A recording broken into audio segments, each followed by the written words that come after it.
రాజకీయం నడుస్తుంది, వాళ్ళకి ఇచ్చారు. సార్ అసలైన రాజకీయం ఇవాళ జరగబోతోంది. స్పీకర్ ఎన్నిక తర్వాత, స్పీకర్ ఎన్నికకు ముందే ఏఐడిఎంకేలో చీలిక వచ్చింది. అంటే పాయింట్ ఏంటంటే సార్, పళనిస్వామి నాయకత్వంలో ఏఐడిఎంకే ముందుకెళ్ళట్లేదు.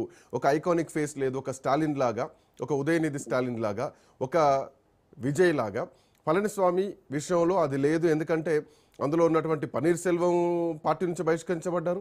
జయలలిత ప్రస్తుతానికి లేరు. జయలలిత పేరు చెప్పుకొని ఇంకా రాజకీయం చేసేటువంటి పరిస్థితి కూడా లేదు అక్కడ. ద పాయింట్ ఇక్కడ ఏంటంటే, ఆల్మోస్ట్ వరుసగా గత 5 ఎన్నికల్లో ఏఐడిఎంకే ఓడిపోతూనే ఉంది.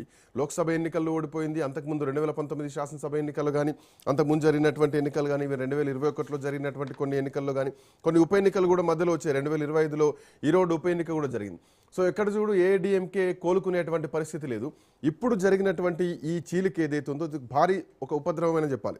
ఆల్మోస్ట్ 30 మంది పోయారంటే ఇక పార్టీ కనుమరుగైపోతుంది అనడానికి ఇది ఒక పెద్ద సంకేతంగా దీన్ని చూడాలి. సో ఇక అసలైనటువంటి ఏఐడిఎంకే మాదే, మమ్మల్ని గుర్తించండి అని స్పీకర్ దగ్గరికి వెళ్తే, సో వాట్ నెక్స్ట్, ఏం జరగబోతోంది అనుకోవాలా? ఎప్పుడైనా సరే గుర్తించాలంటే 2/3 మెజార్టీతో చీలిపోవాలి పార్టీ కనుక. ఇద్దరు ఇప్పుడు యాక్చువల్ గా 47 మంది ఏఐడిఎంకే ఎమ్మెల్యేలు ఉన్నారు ఇప్పుడు అసెంబ్లీలో, కొత్త అసెంబ్లీలో. 47లో 2/3 అంటే 16 × 45 అంటే 32 కావాలి. అంటే 16 ఇటు పక్కన ఉంటే 32 ఇటు పక్కన ఉండాలి, 15. కనుక 47 మంది ఎమ్మెల్యేలు 32 మంది ఎమ్మెల్యేలు ఉంటే మాత్రమే ఫిరాయింపు చట్టం కింద అనర్హులు కాదు. కానీ బయట నుంచి మద్దతు తీయడానికి ఇది అంత అవసరం లేదు. బయట నుంచి మేము మద్దతు ఇస్తున్నాం 30 మంది కలిపి అంటే నష్టం లేదు.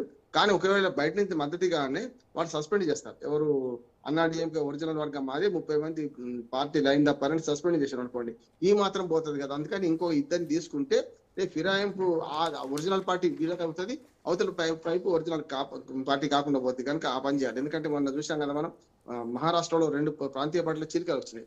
అది శివసేనది కూడా అట్లాగే, ఎన్సీపీ కూడా చీలికలు వచ్చినాయి. ఏమైంది, శివసేనది బాణం గుర్తు ఎవరికి వచ్చింది? ఉద్ధవ్ ఠాకరే రాలేదు. ఉద్ధవ్ ఠాకరే తండ్రి స్థాపించిన పార్టీకి ఆయనకు రాలేదు, ఎదుటి ఏకనాథ్ షిండేకి వచ్చింది. ఇటు పక్క అజిత్ పవార్ కు శరద్ పవార్ స్థాపించిన పార్టీ శరద్ పవార్ రాకుండా గడియారం గుర్తు ఇటు పక్కన మనకు మన అజిత్ పవార్ కు వచ్చింది. చూసినాక చనిపోయారు. అందుకని ఇవన్నీ చూస్తే మనకు అర్థమవుతుంది ఏంటంటే, ఈ లెక్కన 2/3 వంతు అంటే మీరు అన్నట్టు ఒక్కరిద్దరు తక్కువ అవుతున్నారు. ఈ లెక్కన చూస్తే 31, 32 స్థానాలు రావాలి.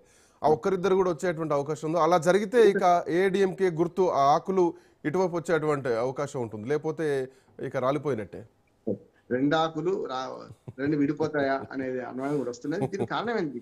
ఇప్పుడు చీలిక వర్గం 30 మంది ఏమంటున్నారంటే, ఒక ప్రధానమైన ఆరోపణ చేస్తున్నారు. ఏది మన పళనిస్వామి మీద. ఏమనంటే, మీరు అనైతికంగా డిఎంకేతో మద్దతు తీసుకొని మీరు ప్రభుత్వం ఏర్పాటు చేద్దాం అనుకున్నారు.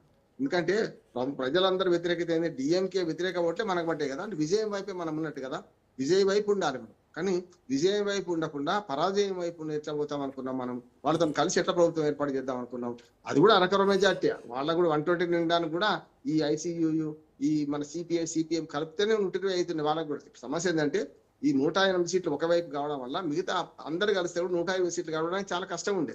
కనుక మీరు అనైతికంగా డిఎంకేతో పొత్తు కలుద్దాం అనుకునే ఆలోచన తప్పు. అందుకని విధానపరంగా విడిపోతున్నాం అంటుంది. 30 మంది చీలికకు కేవలం నాయకత్వ పోరాటమే కాదు, విధానమైన పోరాటం ఉంది. నాయకత్వ పోరాటం అంటే నువ్వు దిగిపో నేను అవుతా అన్నది వేరే ఉంటుంది. అదే 47 మందిలో అన్నాడీఎంకే ఎమ్మెల్యేలలో నీ మెజార్టీ లేదు, నేను దిగిపో నేను అవుతా అంటే వేరే ఉంటుంది. అది కాదు, వాళ్ళు బయటకు 30 మంది చీలిపోవడానికి ప్రధాన కారణం చెప్తున్నా ఏంటంటే, మీరు డిఎంకేతో అనైతికమైన పొత్తు పెట్టుకుందాం అనుకున్నారు. అది తప్పు కదా. మనం గెలిచిందేమో విజయం వైపు గెలిచినాం. ఇప్పుడున్న మొదటిదాకున్న ప్రభుత్వానికి వ్యతిరేకంగా మనం గెలిచినాం. వ్యతిరేకంగా గెలిచిన వాళ్ళు మనమే ఆ ప్రభుత్వంలో పాత ప్రభుత్వం పనికిరాదని చెప్తే, ఇప్పుడు నీ ముఖమే వాళ్ళదంటే కొత్త అంగి తొడుక్కొని వస్తా అంటే లాభం లేదు కదా. అందుకనే ఇక్కడ ఆ విధానపరమైన నిర్ణయం మీదనే పోతుంది. 2 అంశాలు సార్. నైతిక మద్దతు ఉంటుంది. ఇంకోటి డివిజన్ పరంగా, లేదంటే వోకల్ అంటే మూజువాణి ఓటు పద్ధతిలో ఓటు వేయాల్సింది. సో ఇప్పుడు నాకు తెలిసి మూజువాణిలోనే ఓటింగ్ ప్రక్రియ కొనసాగేటువంటి అవకాశం ఉంది బల ప్రదర్శనలో. సో క్రాస్ ఓటింగ్ పడకుండా ఇదే జరగబోయే పరిస్థితి ఉంది కాబట్టి ఈరోజు ఈ 30 మంది బయటకు వచ్చేసి విజయ్కి మద్దతు ఇస్తున్నాం అని చెప్పేసి బహిరంగంగా ప్రకటించారనుకోవాలా?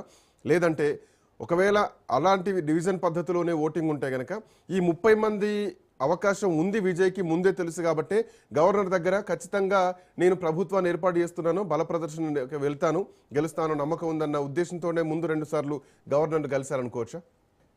ఇప్పుడు శ్రీకాంత్ గారు ఒకటి చెప్పుకోవచ్చు మనం. ఏంటంటే ప్రధాన ప్రతిపక్ష హోదా అయితే వీళ్ళకి రాదు కదా. రాదు. ప్రధాన ప్రతిపక్ష హోదా డిఎంకేగా వచ్చింది. డిఎంకేకి ఏంటంటే మొత్తం 234 సీట్లు కనుక 24 సీట్లు ఉంటే సరిపోతుంది. అంటే 24 కన్నా ఎక్కువ ఉన్నది, వీళ్ళకన్నా సంఖ్య 47 కన్నా వాళ్ళ సంఖ్య ఎక్కువ ఉన్నది, 59 మంది ఉన్నారు అటువైపు. కనుక ఆటోమేటిక్ గా మనకు డిఎంకే పార్టీకే ప్రతిపక్ష స్థానం దక్కుతుంది, హోదా దక్కుతుంది. అప్పుడు ఉదయనిధి స్టాలినే రేపు ప్రతిపక్ష నాయకుడు కాబోతున్నాడు అంటున్నాడు. క్యాబినెట్ హోదా ఉంటది, బుగ్గ కారు ఉంటది, ప్రభుత్వంలో ప్రతిపక్ష నాయకుడు అంతే విలువ, సభా నాయకుడికి ఎంత విలువ ఉంటుందో ప్రతిపక్ష నాయకుడు అంతే విలువ ఉంటది. కనుక వీళ్ళు ఇంత చేసి ఇప్పుడు షణ్ముఖం గాని లేకుంటే వేలుమణి గాని కొట్లాడేది, అటు పక్క మన పళనిస్వామి కొట్లాడేది కేవలం ఈ పదవి కోసం కాదు, ఉన్న అన్నాడీఎంకి ఎవరిది ఒరిజినల్ అని చెప్పడం కోసం, అంతేగా. కనుక ప్రతిపక్ష నాయకుడు హోదా ఎట్లా దక్కదు కనుక సభానాయకుడు ఎవరు ఉండాలి అనే దాని మీద రేపు పొద్దున మాట్లాడించాలంటే పళనిస్వామి మీద కాక ఈయన మాట్లాడిస్తారు. 30 మంది ఈయన వైపు ఉంది కనుక, అంటే పార్టీ చీలికను అంగీకరించినప్పుడు మాత్రమే అది సాధ్యమైతే అంటున్నాను. పార్టీ చీలిక అంగీకరించాల్సింది ఎవరు? స్పీకర్ చేరే దాని కాదు. ఎలక్షన్ కమిషన్ కి ఏం సంబంధం లేదు, ఎక్కడ సంబంధం లేదు. కనుక వీళ్ళు కనుక 32 మంది సంతకాలతో ఇచ్చి మా పార్టీ చీలిపోయింది, దీనికి నాయకుడుగా నేను ఉన్నాను అని చేస్తే, గతంలో మన తెలంగాణలో సిఎల్పి చూసినాం కదా, కాంగ్రెస్ పార్టీలో 21 మంది గెలిచినప్పుడు 13 మంది, అంటే ట్రూత్ అడుగు ఒక ఓటు ఎక్కువ. అట్లానే 19 మంది గెలిచినప్పుడు 12 మందిని పుంజుకున్నారు కదా. అప్పుడు సిఎల్పి విలీనం ఏంటంటే మిగతా పార్టీ సభ్యులున్నా బట్టి విక్రమార్క గారు అప్పటిదాకా సిఎల్పి నాయకుడుగా ఉన్నవాడు, ప్రతిపక్ష నాయకుడిగా ఉన్నవాడు పోయింది కదా. యాక్చువల్ గా 119 సీట్లు కనుక 20 సీట్లు వస్తే ప్రతిపక్ష హోదా దక్కుతుంది. 119 కనుక 13 సీట్లు వస్తే దక్కుతుంది. కనుక 13 ఇటుకుని చేసుకున్నారు కనుక ఆటోమేటిక్ సిఎల్పి విలీనం అయిందండి. అందుకని ఇక్కడ కూడా ఏంటంటే 32 మంది కలిసి వస్తేనేమో సిఎల్పి మన అన్నాడీఎంకే సిఎల్పి నాయకుడుగా వేణుమాని గాని ఉపనాయకుడు షణ్ముఖ ఎన్ని కానీ లెక్క. కానీ 32 రాకుండా కేవలం ఓటింగ్ వారికి పరిమితమైన అనుకోండి, సస్పెన్షన్లు, క్రమశిక్షణ చర్యలు ఇవన్నీ మొదలవుతాయి. అంటే సరే ఈ వైరం బీజేపీలో ఈ చీలికను ఇప్పటికిప్పుడు ఎన్నికల సిచ్యువేషన్ లో వచ్చినటువంటి చీలికలు అనుకోవాలా? 2024లో కూడా భారతీయ జనతా పార్టీతో చీలికలనే అనుకోవచ్చు. ఎందుకంటే అతనిలో బీజేపీని చాలా మాటలు అన్నారు కూడా పళనిస్వామి, అప్పుడు అన్నామలై అధ్యక్షుడిగా ఉన్నటువంటి టైంలో. సో అప్పుడు కూడా ఏడీఎంకేలో వీళ్ళంతా ఉన్నారు. సో అదొక పాయింట్ అనుకుంటే కనుక మొన్న జరిగినటువంటి అసెంబ్లీ ఎన్నికల్లో కూడా ఆల్మోస్ట్ అంటే వీకెస్ట్ స్థానాలు, అంటే ఇక అసాధ్యం గెలవడం అన్నటువంటి స్థానాలని బీజేపీకి ఇచ్చారు. సో ఇది బీజేపీ ఆ పొత్తు ధర్మాన్ని కూడా బీజేపీతో పాటించలేదన్నటువంటి ఒక వాదన కూడా తమిళనాడులో బలంగా వినిపించింది. సో ఇది ఏడీఎంకే నాయకులు కూడా దీన్ని కొంత దృష్టిలో పెట్టుకున్నారు, మనసులో పెట్టుకున్నారు. ఇవన్నీ కారణాలు కూడా